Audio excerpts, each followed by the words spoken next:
શાકભાજી કે વાનગીઓ બનાવતી વખતે ઘણીવાર વાસણમાં થોડું તેલ રહી જ જાય છે.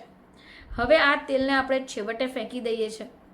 પરંતુ આ તેલનો ઉપયોગ તમે કઈ રીતે કરી શકાય એ જાણી જશો તો તમે ચોક્કસપણે એને ફેંકવાનું ભૂલી જશો. નમસ્કાર દર્શક મિત્રો, ખબર છે .com પરથી હું દ્રષ્ટિએ આપ સૌનું સ્વાગત કરું છું. દર્શક મિત્રો, ખાવાનું તો દરેકને વ્યવસ્થિત જોઈતું હોય છે. તળેલું ચટપટી વાનગી, આવી વાનગી જો મળી જાય તો પછી પૂછવાનું શું. હવે આવામાં શું થાય કે ઘણીવાર આપણે રાંધીએ તો છે, તેલમાંથી બનતી વાનગીઓ ખાઈ પણ લઈએ છીએ, પરંતુ જો તેલ વધી જાય તો આપણે ચિંતામાં મુકાઈ જઈએ છીએ, કારણ કે તેલના ભાવ તો આસમાને છે. હવે જ્યારે પણ તમે કોઈ પ્રસંગ હોય, કોઈ તહેવાર હોય અથવા કોઈ એવો દિવસ હોય કે જ્યારે તમે એક નવી સરસ વાનગી બનાવી છે, હવે આ વાનગી બનાવવા માટે તમારે તેલનો ઉપયોગ પણ વધારે થઈ ગયો છે, તો વધેલા આ તેલનો ઉપયોગ તમે કઈ રીતે કરી શકશો? જ્યારે આપણે કોઈ પણ શાક કે એવી કોઈ આઈટમ બનાવીએ જ્યાં તમને ઉપર તળતું તેલ દેખાય તો તમે ચિંતામાં આવી જાઓ છો, કારણ કે આવું તેલ તો કોઈ ખાવાનું પસંદ ન કરે, એટલે આપણે મોટે ભાગે એને ફેંકી દઈએ છીએ. પરંતુ મિત્રો, જો તમે આ તેલને ફરીથી ઉપયોગમાં લઈ શકો તો ઘણા બધા લોકો જ્યારે રાંધતી વખતે તેલનો ઉપયોગ કરે છે તો એ તેલ વધારે પડી જાય છે. હવે બાદમાં વધેલા તેલને ફેંકવાની જગ્યા પર જો તમે ઈચ્છો તો તમે એને ફરીથી ઉપયોગમાં લઈ શકો. શાકભાજી કે વાનગીઓ બનાવતી વખતે ઘણીવાર વાસણમાં થોડું તેલ રહી જ જાય છે.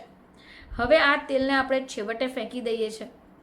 પરંતુ આ તેલનો ઉપયોગ તમે કઈ રીતે કરી શકાય એ જાણી જશો તો તમે ચોક્કસપણે એને ફેંકવાનું ભૂલી જશો.